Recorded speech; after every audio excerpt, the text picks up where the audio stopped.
तो क्या चल रहा है दोस्तों, welcome back to tough guy fitness. आज वापस हम आ गए हैं रेजिस्टेंस ट्यूब के साथ। आज हम जाने वाले हैं लेग वर्कआउट कैसे करना है, अपने आप को मेंटेन करने वाले हैं। तो चलिए देखते हैं without wasting much time, let's get started with leg workout with this resistance tube. Workout करने से पहले जान लेते हैं कि हम लोग आज क्या क्या वर्कआउट करने हैं, लेग के लिए क्या क्या ट्रेन करने वाले हैं, कौन सा वेरिएशंस है जो ट्रेन करना है उसमें। गाइज मैंने लेग के लिए 5 इंपॉर्टेंट जो सबसे ज़रूरी है हर मसल को एटलीस्ट टारगेट करना है, तो उसमें पहले आता है स्क्वाट, दूसरा आता है वाइड स्प्रेड स्क्वाट, तीसरा आता है लंजेस, देन चौथा आता है हिप थ्रस्ट, पांचवा आता है काप्स। ये 5 वर्कआउट हमें लेग में इंक्लूड करना है आज के ट्रेनिंग में। और कभी भी गाइज आप जिम में हो, कभी आगे चल के या जब भी आज जिसको मौका है जिम में जाने के लिए, तो ये याद रखना है कि मिनिमम 5 वर्कआउट जो इंक्लूड करना है लेग वर्कआउट में, क्योंकि आपका हर लेग का हर मसल को टारगेट करना है। तो ये मिनिमम 5 वेरिएशंस है जो आप ट्रेनिंग में इंक्लूड करना है आपके ट्रेनिंग में। तो चलो फर्स्ट शुरू करते हैं। स्क्वाट के लिए गाइज इस तरह से पोजीशन बनाओ, रेजिस्टेंस ट्यूब को ऐसे होल्ड करो। गाइज स्क्वाट में मैं और एक वेरिएशन भी बताऊंगा इसका अल्टरनेट। अभी ये जो है ये तरीका इस तरह से होल्ड करके फिर थोड़ा सा पैर को आपके आउटसाइड फेस करके डाउन डाउन। आप जब नीचे जा रहे हो तो ब्रीद इन करिए, ऊपर जब आ रहे हो ब्रीद आउट। ये बहुत ज़रूरी है। आप जब अपना बॉडी के ऊपर वज़न उठा रहे हो अपने बॉडी के ऊपर, तो आपका ब्रीदिंग आउट होना चाहिए। जब आप नीचे जा रहे हो तो ब्रीद इन। तो एक ध्यान रखना है आपको, इस चीज़ को फोकस करके चलिए। उसी तरह से गाइज आप जब नीचे जा रहे हो आपके हिप को बाहर थ्रो कीजिए। हिप को बाहर थ्रो करने से आपका स्क्वाट पे डायरेक्ट टारगेट बढ़ जाएगा। इस तरह से आपको 20 से 25 रिपीटेशन 4 सेट के लिए। तो ये हो गया स्क्वाट। तो ये मैंने स्क्वाट का वर्कआउट पहला बता दिया गया। इसका एक अल्टरनेट और बताता हूँ मैं आपको। उसका अल्टरनेट क्या है, थोड़ा सा आपको अगर लोड कम गिर रहा है आपके इस वर्कआउट से, आपके पैरों पे वजन या स्ट्रेस ज़्यादा नहीं आ रहा है, तो उसका अल्टरनेट क्या करना है, थोड़ा सा आप ये जो पोजीशन है हाथों का, इसको और ऊपर करना है, रेजिस्टेंस ज़्यादा क्रिएट करना है। ऐसे आप करने से थोड़ा रेजिस्टेंस और बढ़ जाएगा। क्रिएट होने के बाद आप जब जाओगे तो आपको ज़्यादा फटीग और स्ट्रेस मिलेगा आपका मसल के ऊपर। एक टेक्निक आप ट्राई कर सकते हो। तो ये वाला मैंने अल्टरनेट दिया स्क्वाट का। वर्कआउट करते हैं wide spread squat. Wide spread squat के भी 2 तरीके हैं, लेकिन मैं ये वाला तरीका बताने जा रहा हूँ जो अभी मैं करने जा रहा हूँ, वो तरीका वाइड स्प्रेड स्क्वाट के लिए। वाइड स्प्रेड मतलब इटसेल्फ गाइज हम लोग पैर फैलाना है और स्क्वाट को परफॉर्म करना है, तो इसे वाइड स्प्रेड इसीलिए बोला जाता है, या इसे सुमो स्क्वाट भी बोला जाता है बहुत बार। तो सुमो स्क्वाट किस तरह से करना है रेजिस्टेंस ट्यूब के साथ। ऑलराइट, वही पैरों में फंसा लीजिए अपने रेजिस्टेंस बैंड और पैरों को पूरा स्प्रेड नहीं करना है।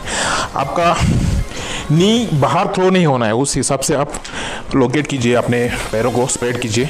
फिर इस तरह से इसको होल्ड कीजिए रेजिस्टेंस ट्यूब को, देन डाउन। ये वाइड स्प्रेड या सुमो स्क्वाट, इसे वाइड स्प्रेड या सुमो स्क्वाट बोला जाता है। इसको 20 से 25 रिपीटेशन 4 सेट के लिए। ये है दूसरा वेरिएशन लेग वर्कआउट के अंडर।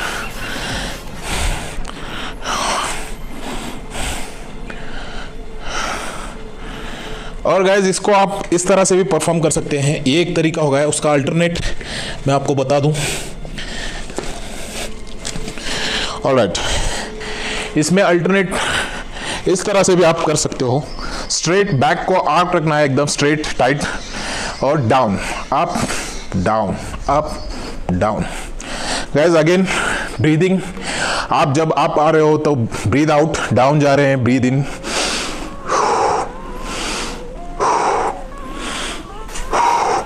ऑलराइट, तो ये रहा वाइड स्प्रेड स्क्वाट और सुमो स्क्वाट, दोनों एक ही है। वर्कआउट का दूसरा वेरिएशन। तीसरा वेरिएशन हम रेजिस्टेंस बैंड लंजेस। तो लंजेस को किस तरह से रेजिस्टेंस बैंड के साथ ट्रेन करना है ये हम देखने वाले। तो इस तरह से हम इस साइड करने वाले। तो पहला राइट, इस तरह से पैर में फंसा के एक पैर पीछे गाइस एक ध्यान रखना है, घुटना हम जब डाउन जा रहे हैं तो अपना नी बाहर नहीं आना इस तरह से। पैरेलल पोजीशन, आपके चेस्ट के पैरेलल पोजीशन में या उसके पीछे रहना है, ना कि ऐसे आगे जाना है। तो ये एक ध्यान रखना है आपको लंजेस में। तो चलिए शुरू करते हैं।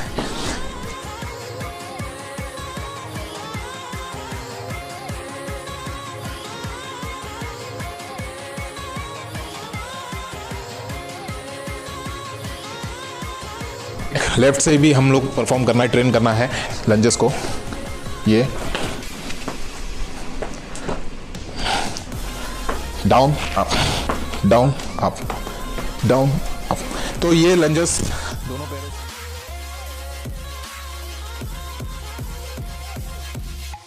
इसके बाद हम करने वाले हिप थ्रस्ट। हिप थ्रस्ट को हम कैसे ट्रेन करना है वो देखते हैं।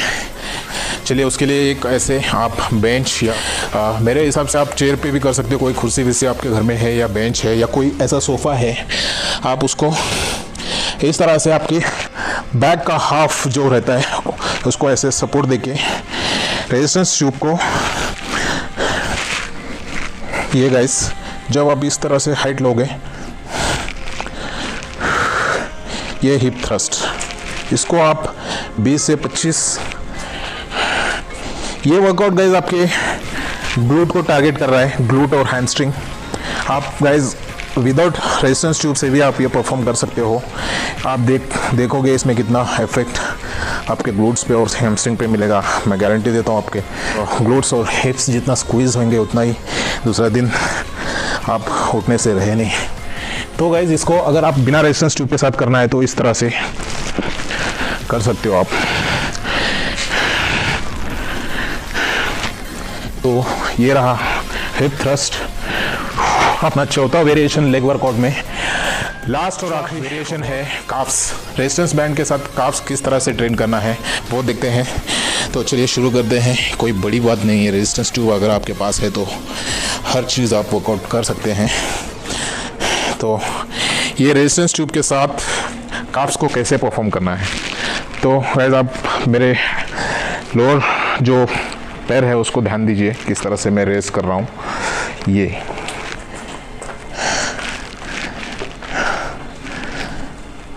बीस से 25 रिपीटेशन 4 सेट के लिए काफ्स। ये वर्कआउट गाइस आपके काफ्स मसल को ट्रेन करता है। जो ये मसल होता है, ये मसल शोफ मसल बोलते हैं इसे। तो इस मसल को आप ट्रेन कर सकते हैं इससे। तो ये 5 वेरिएशन लेग वर्कआउट के लिए आज हमने रेजिस्टेंस बैंड के साथ सीखा है। मैं आशा करता हूँ आपको ये समझ में भी आया है और अच्छा भी लगा है। अच्छा लगा है तो लाइक बटन पे हिट कीजिए।